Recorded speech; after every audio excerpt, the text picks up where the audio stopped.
সেজদাবিহীন, আল্লাহর জন্য জীবন দেওয়া অকাতরে, দেশের জন্য, ইমানের জন্য এই হিম্মত সেজদাবিহীন আসবে না। স্লোগান দেওয়া যাবে। শহীদ শরীফ ওসমান হাদি রাহমাতুল্লাহ আলাইহি, এই ইমানদার যুবক, 33 বছরের যুবক, সে বারবার বলছে আমি শহীদের মৃত্যু চাই, আমি প্রথম কাতারে সর্বপ্রথম গুলিবিদ্ধ হতে চাই। সে বলেছে সে দেশের জন্য আমি আমার শেষ রক্তটুকু দিতে চাই। এই যুবক ইমানদার ছিল, 5 ওয়াক্ত নামাজ পড়তো প্রতিদিন। খোদার কসম, সে ফজরের নামাজ জামাতে পড়তো। তার বাবা আলেম ছিলেন, সে নিজে হাফেজে কোরআন ছিল।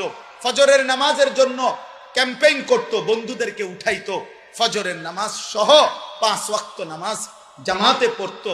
যেদিন গুলিবিদ্ধ হয়েছে সেদিন সে জুমার নামাজ পড়েই এই প্রথম ঘর থেকে, মসজিদ থেকে ফিরছিল। তো এরপরে গুলিবিদ্ধ হয়েছে। আমার বন্ধু, এই যুবক আল্লাহর কোরআন পড়তে পারতো বিশুদ্ধ, রসুলের হাদিস পড়তে পারতো বিশুদ্ধ। তার মা পর্দানশীল, তার স্ত্রী পর্দানশীল, তার ভাই বড় আলেম, তার বাবা বড় আলেম, সে নিজে হাফেজে কোরআন, সে আগে মাদ্রাসায় পড়ালেখা করছে। আল্লাহ তাআলা এই জন্য বলছে, যুবক, দেশ প্রেমের কথা তো অনেকেই বলে, মাতৃভূমির কথা তো অনেকেই বলে, রাজনীতির লম্বা লম্বা স্লোগান, বক্তৃতা, বিবৃতি অনেকেই তো মারে, কিন্তু আমি আল্লাহ তোর কলিজায় ঈমানও দেখলাম, দেশ প্রেমও দেখলাম, দুইটা আমি একসাথে গ্রহণ করে। তুমি হাদি চেয়েছিলে মাত্র 500 ভোট, সে বলেছিল এইবার আমি প্রার্থী হয়ে মাত্র যদি প্রথমবার 500 ভোট পাই তাইলেই আমি ভাগ্যবান মনে করব।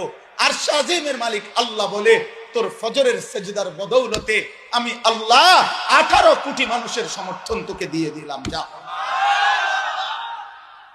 সে চেয়েছে 500 সমর্থন, আল্লাহ বলছে যা, 18 কোটি মানুষের সমর্থন যুবক তোমার জন্য দিলাম। কত হাফেজ, কত আলেম, কত মুফতি, কত মুহাদ্দিস, কত ফকিহ, কত পীর, কত বুজুর্গ, কত আউলিয়া, কত হাফেজে কোরআন, তালেবে ইলম, 90 বছরের বুড়া, 4 বছরের বাচ্চা, সবাই এই ইমানদার যুবকের জন্য অঝরে চোখের পানি ফেলে কাঁদছে কিনা বলো ভাই? আজকে আমি তার কবর জিয়ারত করছি। আজ আমি তার কবর জিয়ারত করে আসছি 11টা, 11:30টার দিকে। আপনার তখন আরেকটু পরে, আপনার তখনও দেখছি অজস্র মানুষ তার কবর জিয়ারত করতেছে। যেই দাঁড়ায় রয়েছে আমি তাকায় দেখলাম সব কাঁদতেছে, সবাই কাঁদতেছে।